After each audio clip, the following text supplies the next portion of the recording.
O seu candidato a deputado federal foi eleito na última eleição? Você sabe se ele compareceu ao plenário?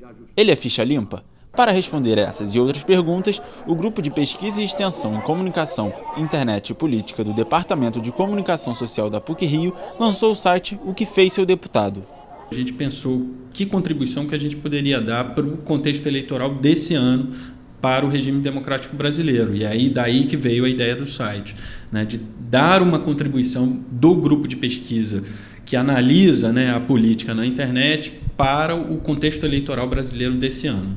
No site, é possível ver se o deputado eleito votou contra ou a favor de projetos de lei no Congresso Nacional. As votações, a gente escolheu as votações que tiveram mais visibilidade, digamos, que a gente achou que teve mais impacto no andamento da política brasileira, né? Aí, por exemplo, PEC das domésticas, a distribuição, a questão da distribuição dos royalties, que afeta muito o Rio de Janeiro. Então foi uma ideia mesmo coletiva, de pensar coletivamente o que aconteceu de mais importante em termos de votações.